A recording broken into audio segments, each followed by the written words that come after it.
Alright, so besides me we have a Mazda CX-3. We're gonna look at the engine today, all the specs, we're gonna see how it drives, and it's gonna be an interesting one for me because I don't have any affection with Mazdas. I've never driven a Mazda, so no experience with them at all, so we're gonna see how we like them.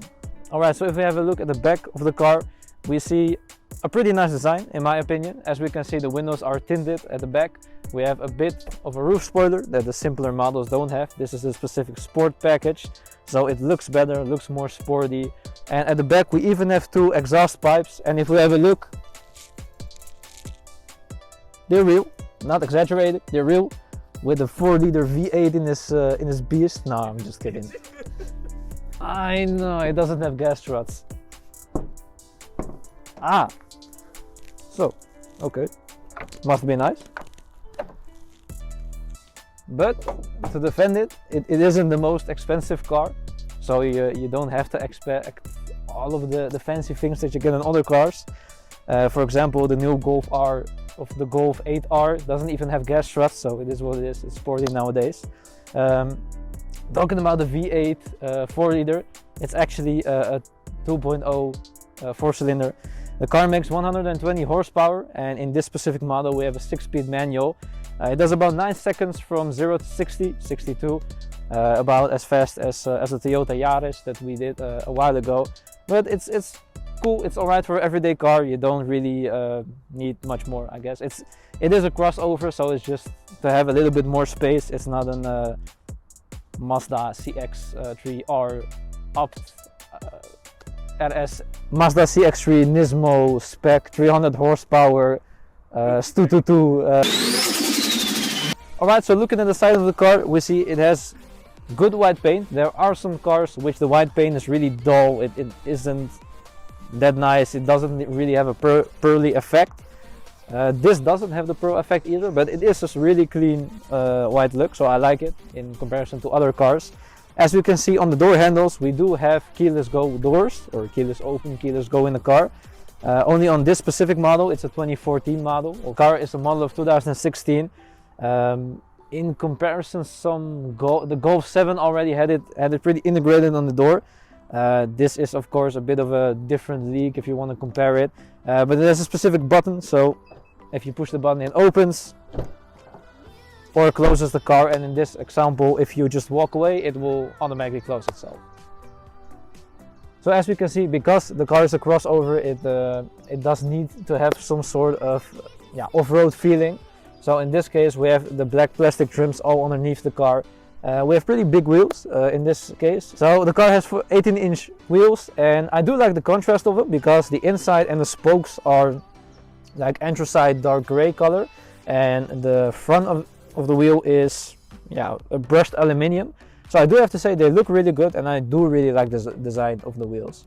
The car has LED headlights, chrome grills, and in this case, just as we've seen on the sides of the car and on the back of the car, it has that plastic black trim to give it a really crossover off-road feeling, because you're actually gonna go off-road with this car, so they've done a good job on that. The car does look a bit beefy on the front and on the back, so that kind of compensates for the black trims. I usually find them a bit nicer when they're just painted in the color of the car, so color matched. But in this case, it looks alright. Alright, so this is the key of the car, and I gotta say, I don't know what it looks like, but I don't really like the design of it. It is what it is. It is what it is. We covered the outside of the car, the engine, the lights and everything, so let's go ahead and get inside. So we got into the car, and I gotta say, I do like the interior a lot. We do have a sport package on this car. The most luxurious package, sporty package, and we do have a two-tone interior. So we have black leather, some Bordeaux/red leathers, and some red stitching all in the car. So I do really like that. We got some kind of carbon fiber. Carbon fiber, Carthur flyer. So that's nice. We do have a 6-speed manual, as we can see. The swivel wheel that we can see in a lot of cars, for example like BMWs or some new Mercedes cars. The car does have a nice couple of extra options. So it has a heads-up display. We have a rear view camera. We have heated seats. So the car does have an armrest, this specific model, but the car doesn't come with an armrest. And I think for a crossover with the more expensive sport luxury package, I think it's kind of bad from Mazda. I would have fixed it. I would have put one in, but hey, it is what it is again. So glove box, we do have a decent sized glove box, pretty big. It's about average. We do have a heads-up display. No digital instruments, so it's an analog dial in this case. Alright, so the car does have about 110,000 kilometers on the clock. As you can see, the steering wheel is pretty worn. It does come down to how you keep the car, how you drive it, do you clean it regularly, yes or no. But that is a bit of a quality issue in my opinion. The seats still look lovely, in the front as well as in the back. So that's alright in my opinion. And the seating position is alright. Steering wheel position is alright. You can go up or down on this on the driver's chair, but on the passenger side seat you cannot adjust it like only the back, so that's something I do dislike, but that's up to you. Alright, so the car also has a holder for your sunglasses, which is a really nice feature that a lot of cars don't have, and I find it pretty irritating if they don't, so this is definitely a thumbs up for me. Alright, so taking a look at the trunk of the car. It's decent sized, but it does have a major load lip. So if you want to put stuff in it, you gotta like.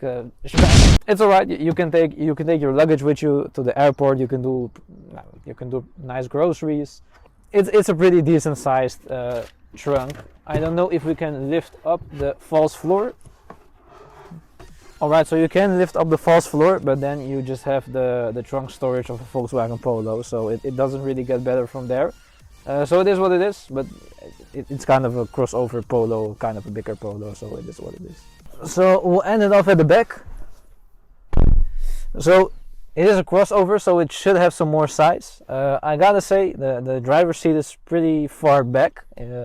You do have quite some good knee room. Headroom, not so much, and I'm not the tallest guy, so if you're above 6 foot, you're gonna definitely struggle in this car.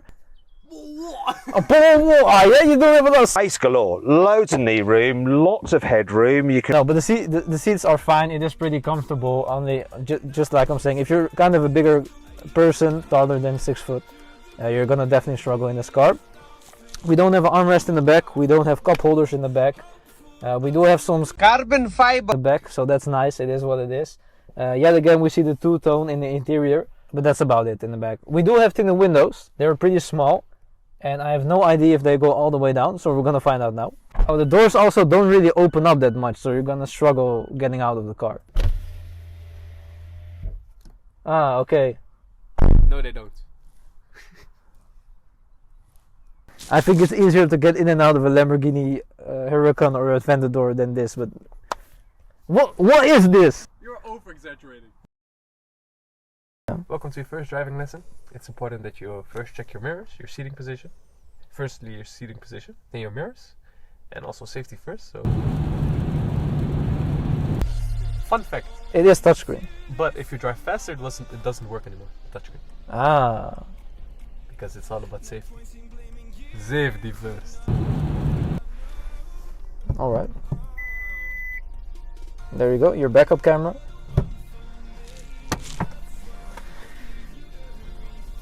There you go, your analog cluster. Alright, so let's have a look. Oh, it's pretty short geared. Oh yeah, look, we have a heads-up display in the car, which I actually can see.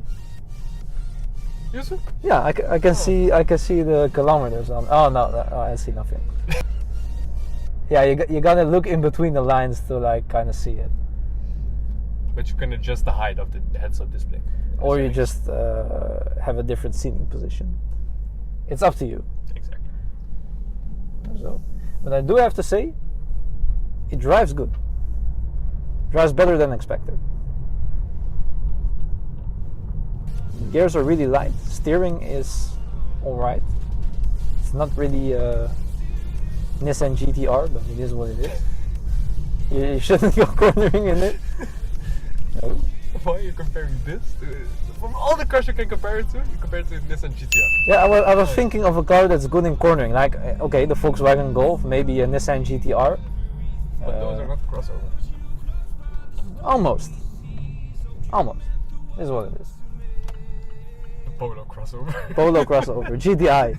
Polo crossover GTI. No, but I do have to say, the car drives really well. And it's pretty silent in the car, which I didn't expect. I really like the driving of the car. It's way better than expected. As we are making a bit speed, it does get a bit more noisy in the car. How do you like your car? It isn't my car. How do you like it? It's alright. It is what it is? I would rather have a GTR. I think that's a fair comparison. I think that's about alright. Because the new value of this car is right about 30,000 euros. And I think if you have a look at the crash damaged Nissan GTR, you could probably buy one. So I think. So, but would the GTR be able to drive? Depends on how crash damaged it is. If you're lucky, you can drive it. If not, it still is what it is. Comparing it to cars of this day, it is pretty outdated. But you can just connect your phone or maybe plug in some Apple CarPlay if you just buy one of those kits. So it's fixable. It's not bad, but in comparison it could be better. Conclusion, I like how it drives. It gets a bit noisy when you're driving over 50, 60. The car is worth 30,000 euros when it's new, and it's good value for money in my opinion. It drives good. It drives good for what you're paying for. You kind of get what you're expecting. So it's not like I'm paying 30,000, I'm disappointed, or it's way better than I thought. It's good. You're getting good value for your money. So if you look at it that way, it looks really good. So what's my final verdict on the car? I do like it visually. It does look good. It has some pretty good economy. The interior quirks and stuff like that doesn't really suit me. So if it was my choice, I would skip this car. I would spend the money on something else. It is a pretty nice car, whatever fits you. But again, it is what it is. I want to thank you all for watching, and I'm going to see you guys again soon.